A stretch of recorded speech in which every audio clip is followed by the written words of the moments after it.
Nous allons passer à l'étude de la parole de Dieu. Je le disais que pendant pratiquement plus de 2 mois, nous nous sommes concentrés sur l'univers de la foi. Nous avons été abondamment bénis. Nous avons eu à feuilleter plusieurs dimensions de la foi. Les pasteurs ont défilé, chacun selon sa grâce. Et il a abordé un aspect particulier de l'univers de la foi. Et je reste très convaincu à 100% que chacun de nous a été béni de façon spéciale. Aujourd'hui, nous entrons dans un autre univers qui est en principe connecté à l'univers de la foi. Et nous allons y demeurer encore pendant un certain nombre de temps. C'est l'univers de la prière. Je dis bien, nous entrons aujourd'hui dans l'univers de la prière. Et le premier message que je partage avec vous dans cet univers a pour titre « Il y a un pouvoir magique dans la prière ». Je répète, il y a un pouvoir magique dans la prière. C'est une affirmation. Est-ce que quelqu'un peut aussi répéter avec moi? Il y a un pouvoir magique dans la prière. C'est la vérité, dites-le avec conviction et vous allez le voir. Il y a un pouvoir magique dans la prière. Que Dieu vous bénisse. Nous tournons les pages de nos Bibles dans Exode chapitre 17. Nous allons lire le premier texte du 9e au 13e verset. Exode chapitre 17, 9 à 13. Et le deuxième texte, nous le lirons dans Éphésiens chapitre 6, verset 18. La Bible dit ceci, verset 9. Alors Moïse dit à Josué, choisis-nous des hommes, sors et combat Amalek. Demain, je me tiendrai sur le sommet de la colline, la verge de Dieu dans ma main. Josué fit ce que lui avait dit Moïse pour combattre Amalek. Et Moïse, Aaron et Hur montèrent au sommet de la colline. Lorsque Moïse élevait sa main, Israël était plus fort. Et lorsqu'il baissait sa main, Amalek était le plus fort. Les mains de Moïse étant fatiguées, ils prirent une pierre qu'ils placèrent sur lui et il s'assit dessus. Aaron et Hur soutenaient ses mains, l'un d'un côté, l'autre de l'autre. Et ses mains restèrent fermes jusqu'au coucher du soleil. Et Josué vainquit Amalek et son peuple au tranchant de l'épée.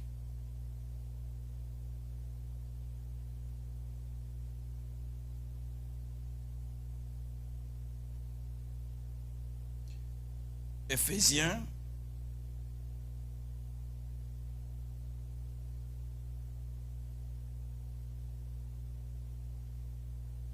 chapitre 6, verset 18.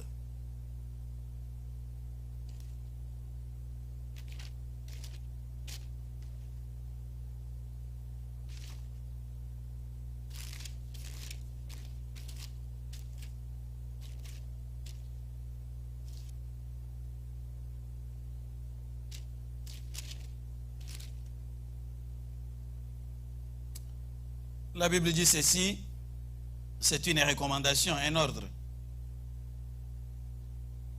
La Bible dit que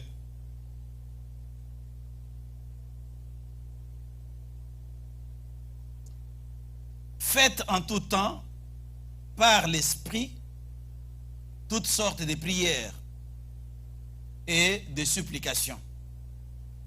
Veillez à cela avec une entière persévérance. J'attire surtout votre attention sur ça. Veillez à cela avec une entière persévérance. Que Dieu vous bénisse. Dans Jean chapitre 1er, verset 12, la Bible déclare que à tous ceux qui l'ont reçu, à ceux qui croient en son nom, il leur a donné le pouvoir de devenir enfants de Dieu. Cela veut dire que lorsque vous croyez avec votre cœur tout entier au nom du Seigneur Jésus-Christ, Dieu change votre statut.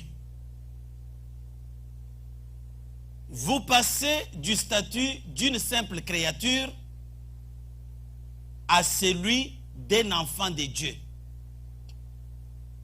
Et le Saint-Esprit se précipite pour modifier votre ADN, afin que désormais, vous puissiez porter l'ADN des enfants de Dieu. Afin que désormais, vous deveniez membre de l'aristocratie du ciel.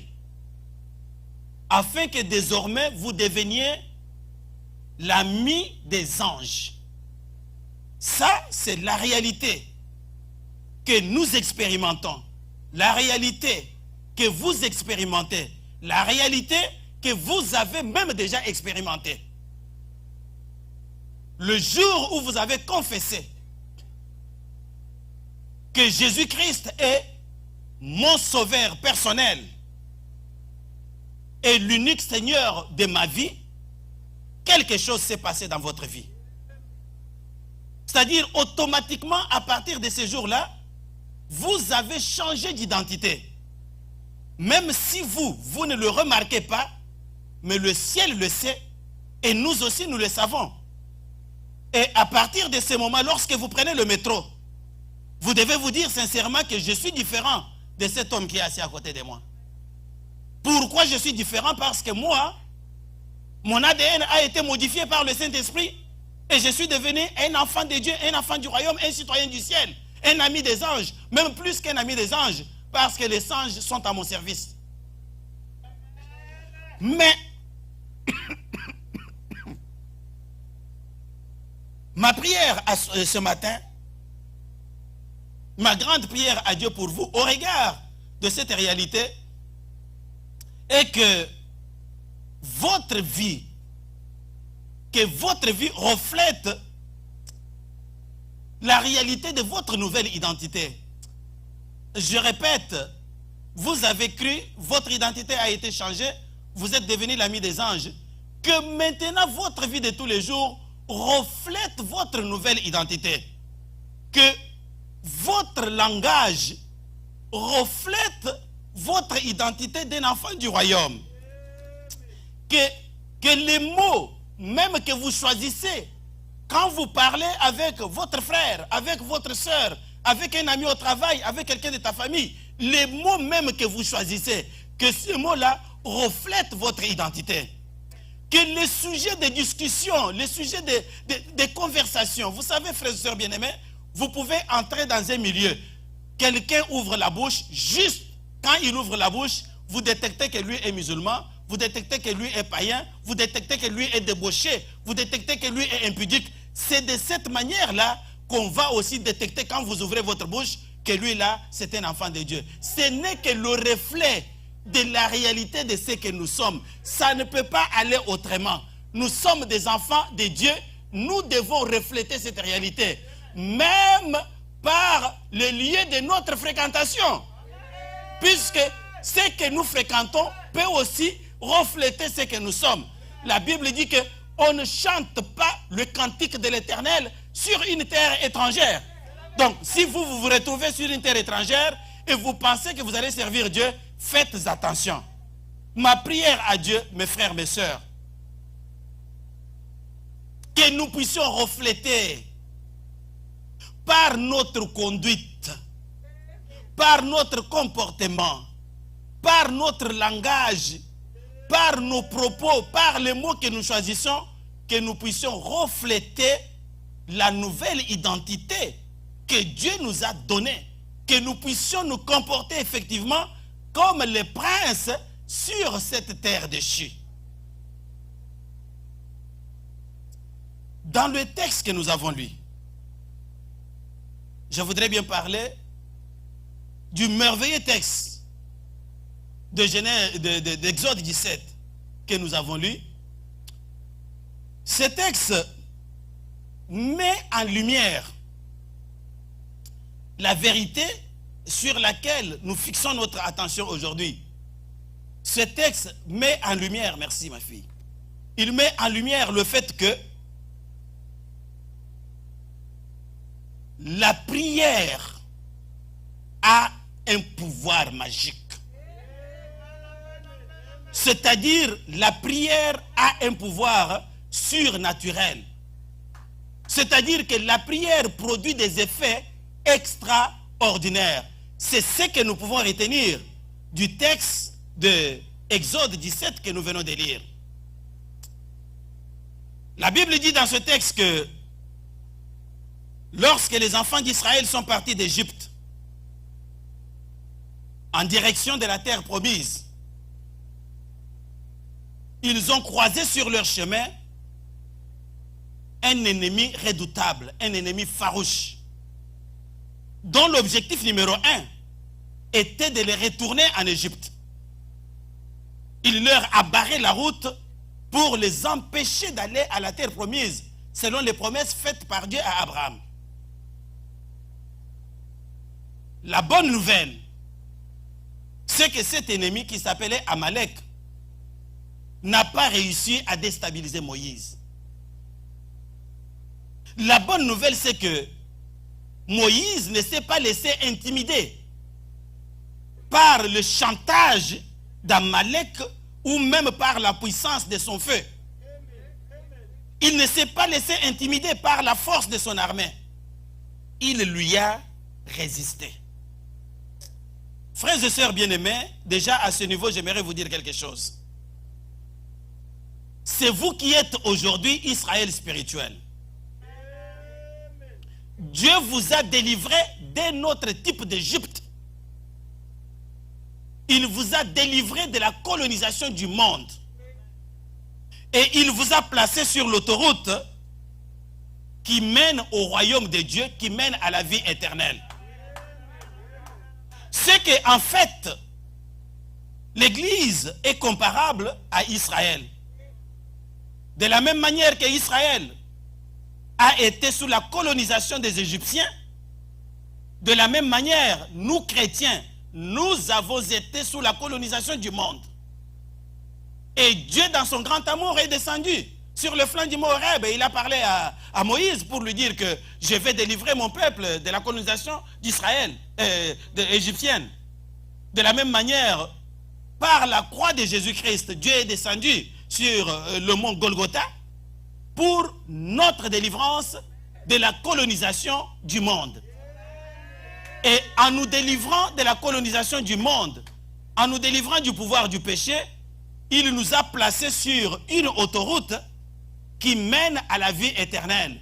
Et nous sommes en route vers la vie éternelle, comme Israël était en route vers la terre promise. Ce que nous devons pourtant retenir, c'est que nous ne devons pas, comme Moïse l'a fait, nous ne devons jamais céder au chantage de n'importe qui. Parce que ce qui est vrai est que dans notre marche vers le royaume de Dieu, veut ou veut pas, vous croiserez un jour un ennemi dont l'objectif numéro 1 sera de vous retourner dans le monde. et résistez-lui avec une foi ferme. Cet ennemi peut être un ennemi spirituel, tout comme il peut être un ennemi humain. Que Dieu vous ouvre les yeux pour que vous sachiez discerner ce type d'ennemi. Quiconque va entrer dans votre sillage et dont l'objectif numéro 1 est de vous ramener encore dans le monde, de vous ramener aux choses que vous aviez déjà vomies, ça c'est votre ennemi. Il veut vous barrer le passage. Il veut vous barrer la route pour que vous ne puissiez pas accéder au royaume de Dieu. Frères et sœurs, on ne joue pas avec la vie éternelle. Je dois vous avoir déjà dit un jour ici qu'il y a un imam qui s'est converti et il commence son témoignage en disant que dans la vie, acceptez que votre femme vous trompe. Acceptez-le. C'est une mauvaise chose, mais acceptez qu'il vous trompe. Vous pouvez vous repêcher. Acceptez que quelqu'un vous trompe avec un billet de faux $. Mais n'acceptez jamais que quelqu'un vous trompe à propos de votre salut, à propos de votre vie éternelle. Parce que l'horreur de l'enfer est telle que lorsque vous allez rater votre vie éternelle, vous ne pourriez jamais plus la récupérer. Frères, sœurs, qui qu'il soit membre de votre famille, qu'il soit votre ami, qu'il soit votre ennemi, n'acceptez pas que quelqu'un vous barre le chemin alors que vous êtes en route vers la vie éternelle. Résistez-lui parce que vous avez quelque chose de puissant entre vos mains. Résistez-lui comme Moïse a résisté à Amalek. La Bible continue et dit que Moïse a dit à Josué, jeune homme, prépare ton armée et va affronter, va combattre Amalek.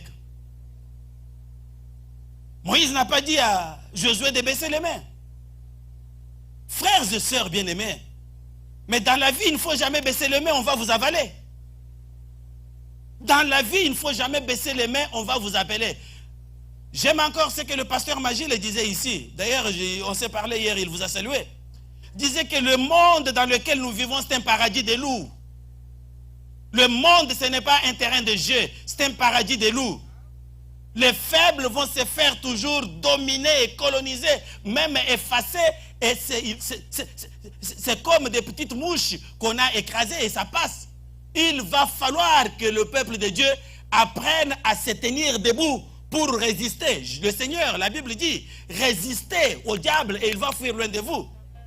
Mais avant de résister au diable, il faut résister à quiconque vient vous barrer le chemin du royaume. Ça, il faut être un peuple conquérant, frères, sœurs. Nous ne voulons pas avoir affaire avec des gens lâches. J'ai vu une vidéo qui a fait le buzz cette semaine sur le Congo d'un journaliste camerounais qui est allé faire mener une enquête dans les mines à l'est du Congo et qui a révélé des choses épouvantables, des choses qu'on ne pouvait même pas s'imaginer que ça puisse exister encore au XXe siècle. Mais qu'est-ce qui m'a fait mal? Il est en train de mettre sur la table ce que les Chinois font à l'est du pays. Ce qui m'a fait mal, c'est de voir un Congolais être en train de... il est roulé dans la boue et c'était notre Congolais qui est en train de le fouetter sur l'ordre d'un Chinois. Ben Dieu, soyons sérieux. Quand est-ce que les gens vont apprendre, frères et sœurs bien-aimés, quand est-ce que les gens vont apprendre à s'élever? Église, on doit s'élever. On doit s'élever en tant qu'église, on doit s'élever aussi en tant que peuple. Vous baissez la tête, on vous écrase. C'est comme ça que le monde existe, frères et sœurs bien-aimés. C'est comme ça que le monde existe. Si vous ne défendez pas votre propre cause, il n'y a personne qui viendra la défendre à votre place.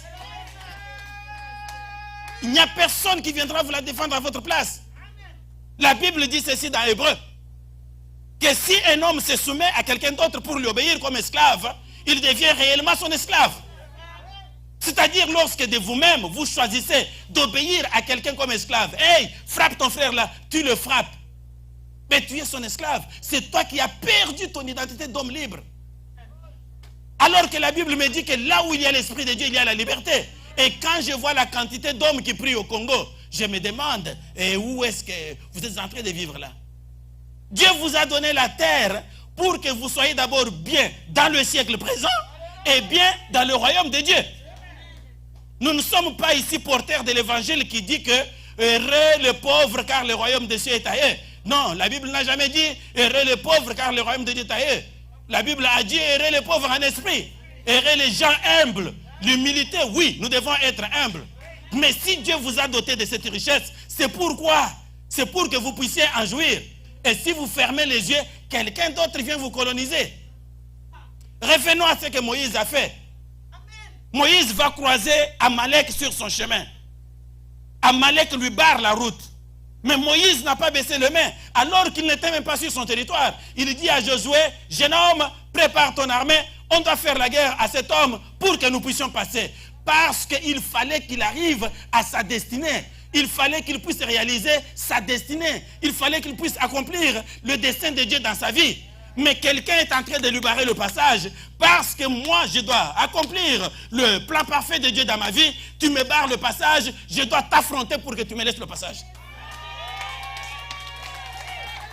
Bien-aimé, c'est la vérité. Vous dormez debout, eh bien vous allez mourir en dormant. Et vous n'irez pas dire à Dieu, Seigneur, j'ai été pauvre sur la terre. Il ne t'a pas envoyé pour que tu sois pauvre. Hein? Dieu a fait sa part, et toi aussi tu as ta part à faire. Et nous le voyons dans les Écritures. Moïse n'a pas baissé les mains. Il dit que tant que je ne suis pas arrivé aux portes de la terre promise, je ne vais pas permettre à quelqu'un de me barrer le passage. Et il ajoute à Josué, pendant que toi, tu vas descendre, combattre Amalek, moi, je vais aller à la montagne. Je vais aller à la montagne pour prier Dieu. Notre thème d'aujourd'hui est que il y a un pouvoir magique dans la prière. Et Moïse a compris cela.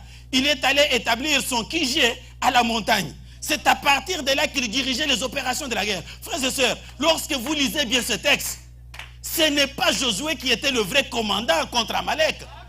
Le QG était à la montagne. Et à la montagne, Moïse parlait avec Dieu. Et les deux maintenant dirigeaient les combats sur le terrain. C'est ainsi que la Bible dit que lorsque Moïse avait les mains levées sur le trône de l'Éternel, Josué gagnait. Et lorsque Moïse baissait les mains, c'est Amalek qui gagnait. Donc le QG, l'état-major général de l'armée d'Israël, a été installé à la montagne de l'Éternel. Frères et sœurs bien-aimés, est-ce que vous savez que chacun de nous a le pouvoir d'établir son QG pour surveiller tout ce qui se passe autour de lui? Le QG pour surveiller ce qui se passe dans ta maison et dans ta famille. Le QG pour surveiller ce qui se passe dans ton pays. Le QG pour surveiller ce qui se passe dans le monde. Parce que le vrai combat, il est d'abord spirituel avant d'être physique. Et si vous lisez le dernier passage du texte, il dit que parce que la main de Moïse a été levée sur le trône de l'Éternel, il y aura combat, non pas entre Moïse, il y aura combat entre l'Éternel et Amalek d'éternité en éternité. Entre l'Éternel et Amalek. Lorsque vous vous associez à un homme fort, la victoire est garantie de votre côté. Mais cela nécessite que vous puissiez comprendre qu'il y a un pouvoir magique dans la prière. Dans la prière. Dans la prière. Moïse est allé à la montagne, il a levé les mains vers le ciel. Et il a commencé à prier Dieu. Il a prié Dieu. La Bible dit que pendant qu'il priait, Josué faisait des percées. Mais c'est un homme, il lui est arrivé de se fatiguer. Aussitôt qu'il s'est fatigué un tout petit peu, c'est Amalek qui prend le dessus. Il n'avait pas le téléphone. Mais le Saint-Esprit communiquait que non, de l'autre côté, ça va mal, relève-toi, vas-y. Je voudrais vous faire comprendre, frères et sœurs bien-aimés, que la prière est très importante dans la vie du chrétien. La prière est très importante dans la vie des enfants du royaume, dans la vie du peuple de Dieu, dans la vie de tous ceux que Dieu a rachetés. La prière est très importante et que vous devez prier. C'est ça, ce que je voudrais vous dire ce matin. C'est de vous encourager à prier. Ne prenez pas la prière à la légère. Votre force, votre miracle, votre changement se trouve dans la prière. Et dans la prière, vous êtes capable de télécommander des choses à distance. Moïse n'était pas sur le terrain de bataille, mais à partir de la montagne, il téléguidait le combat. C'est la même chose, frères et sœurs bien-aimés. À partir de votre prière, vous pouvez téléguider des choses au Congo. Vous pouvez téléguider des choses en Haïti. Vous pouvez téléguider des choses à travers le monde. À partir de votre prière. Parce que la prière, c'est une puissance. La prière est une puissance. Église, comprenez que la prière est une puissance. Jeunes, comprenez que la prière est une puissance. Maman, papa, comprenez que la prière a un pouvoir magique. Et que lorsque vous voulez vivre l'extraordinaire, le surnaturel dans votre vie, eh bien, greffez-vous à la prière. Priez avec un bon cœur. Priez. N'attendez même pas que quelqu'un vous booste. Parlez. Je ne vous ai pas parlé de longues prières. Je ne vous ai pas parlé de courtes prières non plus. Je vous encourage seulement à faire quoi? À prier. À être présent dans votre prière.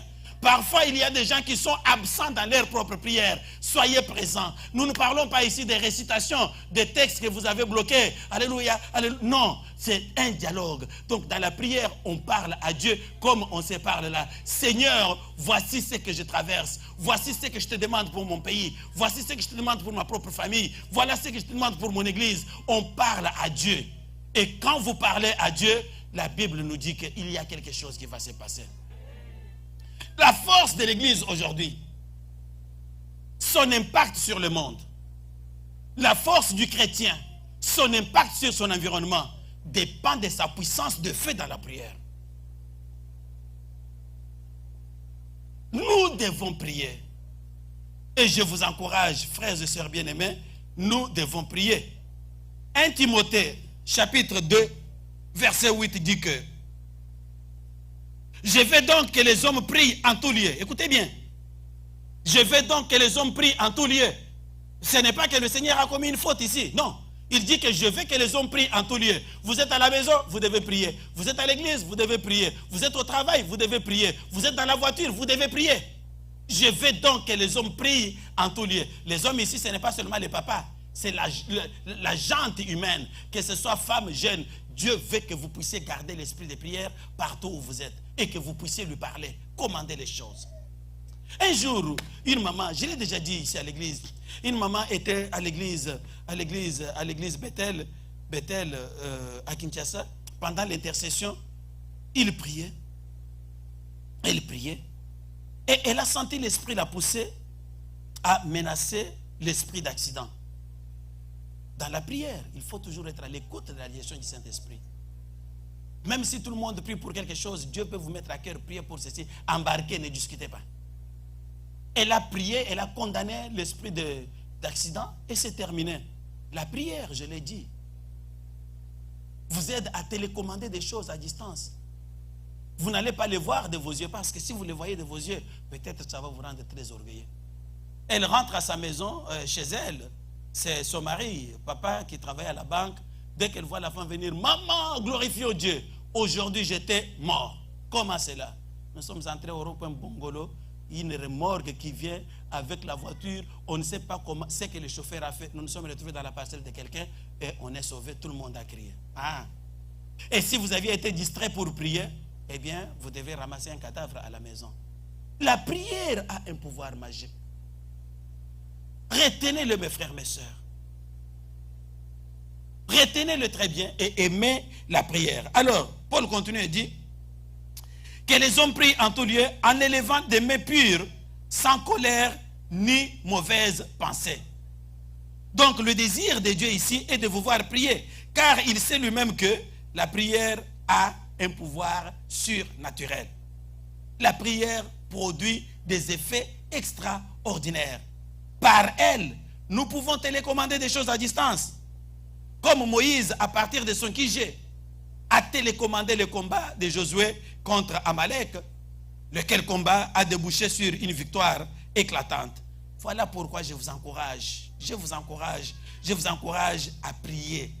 Je vous encourage à aimer la prière. Je vous encourage à aimer la prière pour plusieurs raisons. Il y a plusieurs raisons.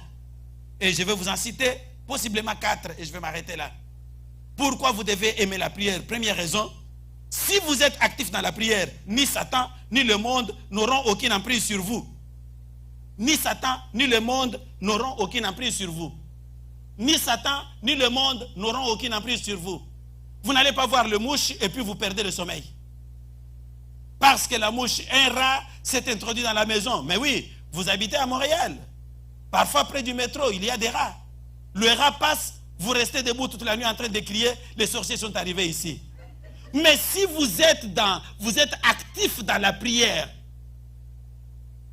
que ce soit Satan, que ce soit les démons, que ce soit le monde, ils ne pourront avoir aucune emprise sur votre vie. Mais quand est-ce que les chrétiens vont dormir paisiblement, frère? Quand est-ce que vous allez vous promener à l'aise? Promenez-vous à l'aise. Hein? Écoutez-moi bien. Amen. Dormez sur votre oreiller comme bébé. Quand vous entrez, vous dormez. Dormez bien. Et quand vous vous promenez, promenez-vous. Pourquoi? Parce que, oui, le diable va vous voir, mais c'est lui qui va vous céder le passage. C'est lui qui va se tasser parce qu'il sait que non, celui-là arrive. C'est qui vient là-bas? C'est Badi. Non, hey, dégagez. Ne l'embêtez pas, il va nous faire perdre le temps. Vous passez et ils viennent opérer avec ceux qui viennent en arrière. Ça, c'est l'héritage que nous avons, l'avantage que nous avons lorsque nous avons donné notre vie à Jésus-Christ. Donc, si vous êtes actif dans la prière, vous ne pouvez craindre ni les démons, vous ne pouvez même pas craindre le monde. Aucune emprise sur eux. Le Seigneur a dit dans Luc chapitre 22, verset 31, il dit à Simon, Simon, Simon, Satan vous a réclamé pour vous équilibrer comme le froment. Mais j'ai prié pour toi afin que tu ne défailles point. Satan vous a demandé, Satan a tenté, cherche à vous tendre des pièges parce qu'il veut bien vous écraser. Mais qu'est-ce que Jésus a fait? Il n'a pas envoyé l'ange Gabriel. Qu'est-ce que Jésus a fait? Il n'a pas prêché. Qu'est-ce que Jésus a fait? Il dit qu'il a prié. Lorsque vous priez, vous ne savez pas quelle muraille de feu vous érigez autour de vous. Mais ce sont des choses que nous ne pouvons pas voir, frère. Dieu a fait ça sciemment dans sa préscience pour ne pas nous ouvrir les yeux. Rappelez-vous l'histoire d'Élisée avec Géasi. Quand il lui a ouvert un peu un coin du voile, Géasi a crié, il a vu des milliards et des milliards d'anges autour de lui, des chars et des chars autour de lui, des chars de feu qui avaient emporté Élie. Ce sont ces chars de feu qui sont autour de nous.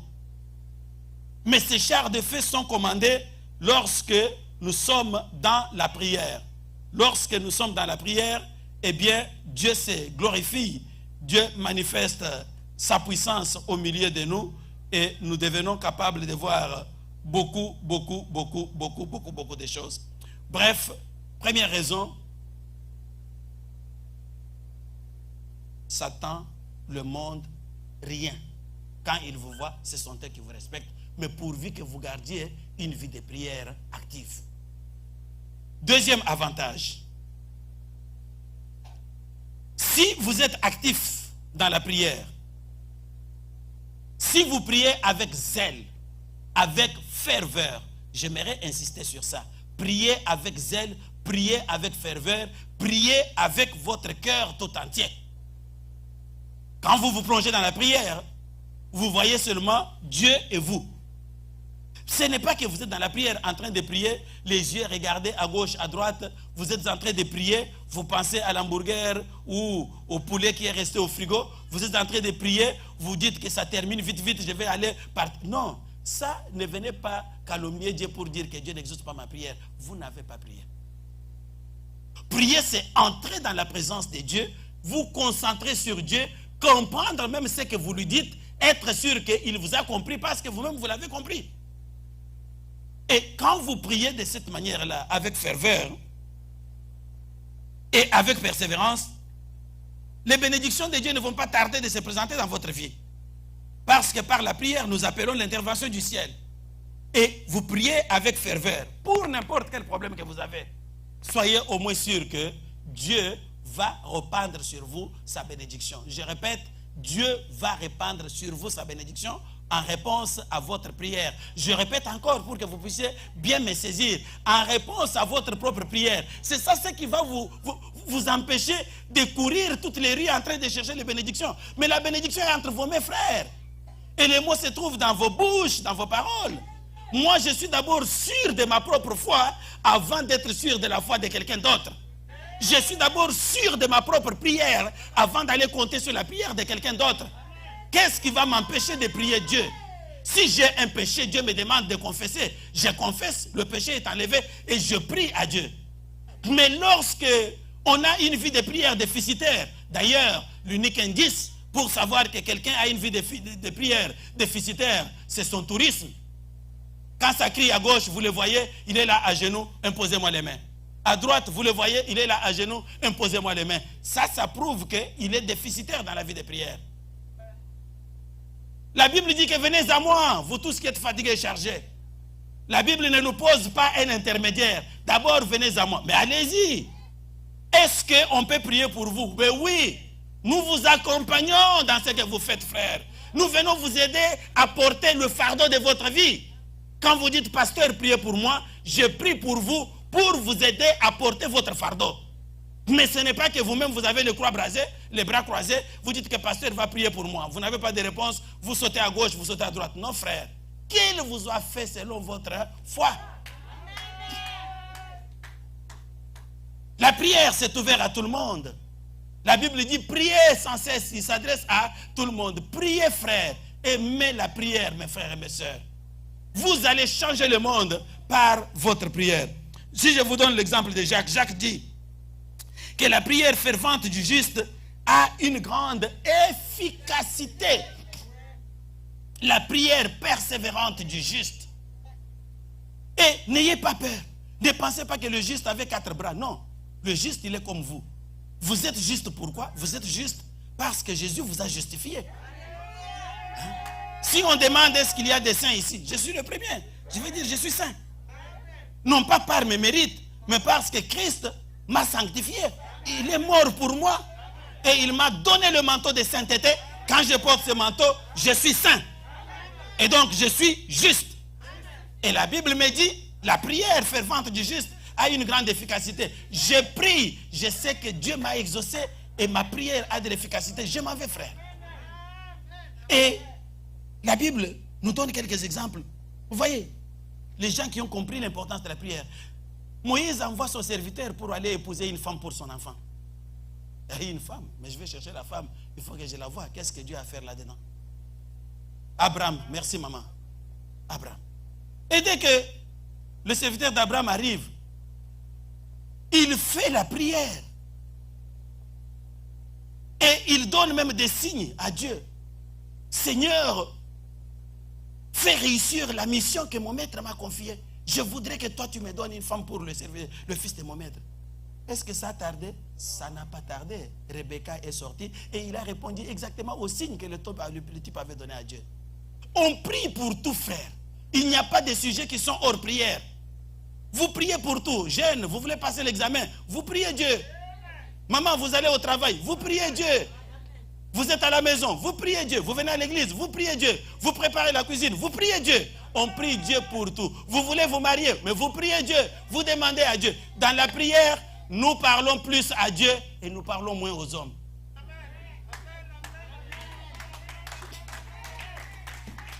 Mais les hommes inverses, ils parlent plus aux hommes et ils parlent très peu à Dieu. Et ils s'étonnent qu'il n'y ait pas de résultats. Ou ils s'étonnent qu'il n'y ait qu'embrouillement sur embrouillement. Mais non, frère. Si vous prenez encore l'exemple de Anne, elle avait un besoin.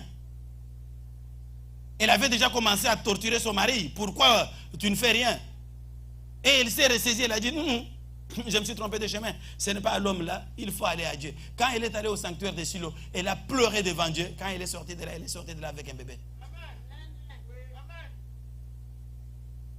Il y a un pouvoir magique dans la prière. Donc, Anne ne pouvait pas justifier pourquoi pendant toutes ces années je n'avais pas conçu. Seulement après mon passage à Silo, j'ai eu. Ça, c'est la magie de Dieu, frère. C'est la magie de Dieu. Et Jacques poursuit et dit, Élie était un homme de la même nature que nous. Élie n'était pas un ange. Élie n'avait pas 4 jambes, il n'avait pas 4 bras, il n'avait pas de tête. Il était un homme comme vous, avec les mêmes faiblesses que vous. Il avait aussi peur.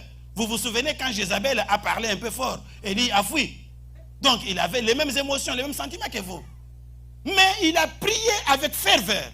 Oh, je souligne le mot ferveur. Il a prié avec ferveur pour fermer le ciel.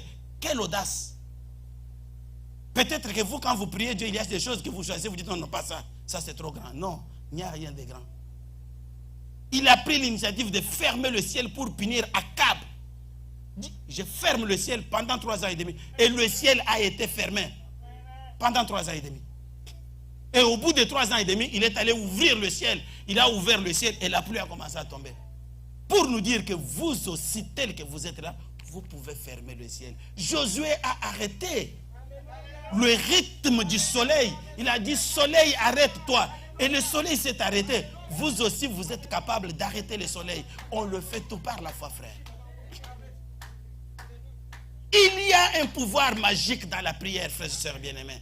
Il faut prier qui que vous soyez. Le problème qui vous accable. Non, je continue. Il est presque temps. Donnez-moi quelques minutes. 3e raison. La prière fortifie l'âme en détresse. Elle la rend capable de porter le lourd fardeau, mais sans en ressentir le poids. La prière fortifie l'âme en détresse. Elle rend cette âme capable de porter de lourds fardeaux, mais sans en ressentir le poids. Peut-être que vous vous étonnez des problèmes que nous traversons. Nous tous, nous traversons des problèmes peut-être graves. Parfois qu'on ne peut pas vous dire. Parce que je sais que si je vous dis, vous allez perdre votre foi. Nous supportons parfois des choses terribles.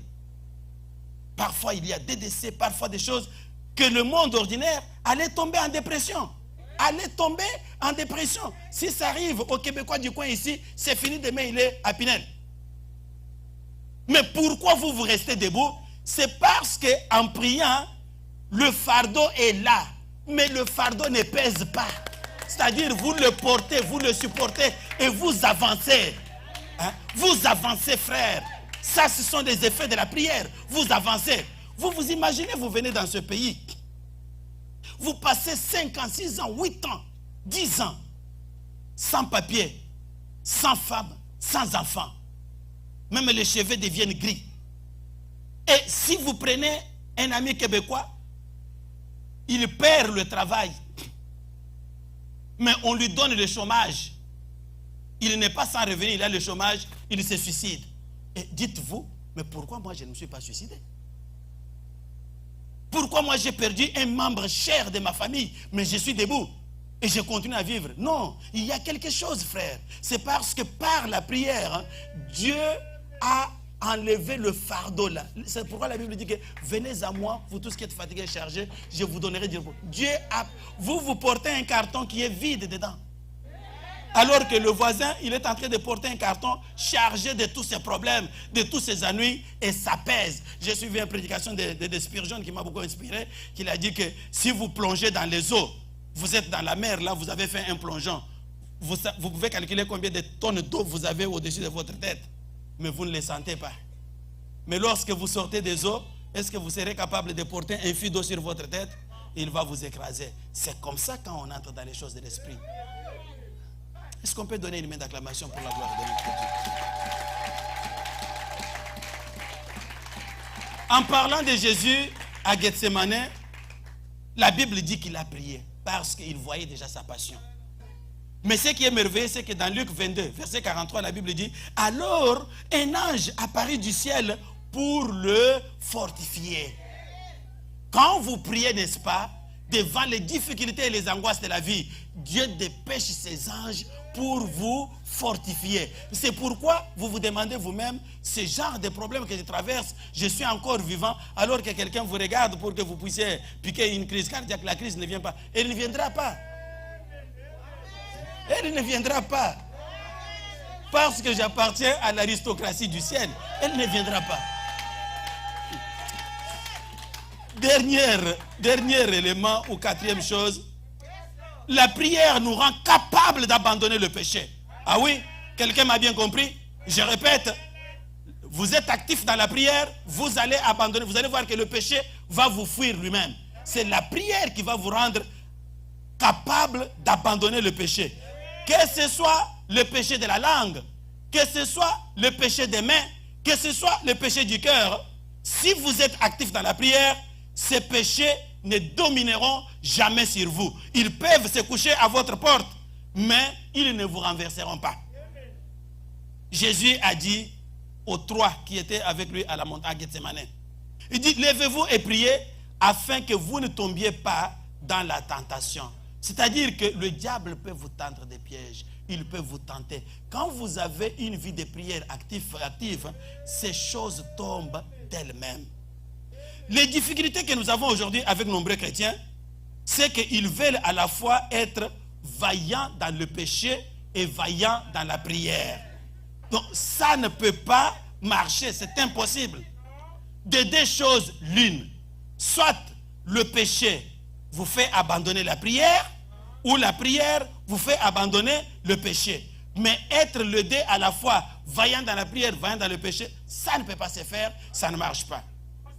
Vous allez voir, entendre un frère, une sœur, prier dans un coin, vous dites, waouh, nous avons besoin de telles sœurs, de tels frères dans l'église pour faire avancer le ministère. Que Dieu les bénisse. 5 minutes après, vous l'entendez au parking là, en train de parler d'une autre sœur, d'un autre frère, ou de quelqu'un qui connaît. Vous vous dites, mais ça c'est quel païen? Mais c'est le même là. C'est le même qui a prié. Si vous avez dit que le ciel tombe, il sort à côté, il parle, vous dites que ça c'est l'enfer qui est dans sa bouche. Le problème c'est quoi? Le problème c'est que on veut combiner les deux, être fort dans la prière et être fort dans le péché. Ça ne marche pas, frère. La prière doit absolument nous éloigner des péchés. Vous savez que le malheur qui secoue l'église chrétienne aujourd'hui nous viennent non pas des ennemis de l'église qui sont dehors. Hein. Les malheurs qui secouent les églises nous viennent des chrétiens qui sont à l'intérieur, de ceux-là qui combinent et la prière et le péché. Mais Dieu veut que nous puissions faire la différence. C'est pourquoi je suis venu vous dire que, vous faire comprendre que la prière a un pouvoir surnaturel. Et je suis venu vous encourager à aimer la prière et à prier. Pourquoi? Parce que c'est par la prière que nous entrons en communion avec Dieu. C'est par la prière que Dieu nous ouvre son cœur et nous rend capables de voir l'invisible et d'entendre l'inaudible. Priez, Église. Aimez la prière. C'est ça le message d'aujourd'hui. La prière est une puissance qui peut bouleverser beaucoup de choses dans votre vie. Merci beaucoup. Nous avons terminé avec un retard de 10 minutes. Que Dieu vous bénisse et que sa grâce repose sur vous et vous accompagne. Merci infiniment. Merci. Nous avons fini notre réunion de prière d'aujourd'hui. Que toutes les grâces d'en haut accompagnent chacun de nous dans sa maison.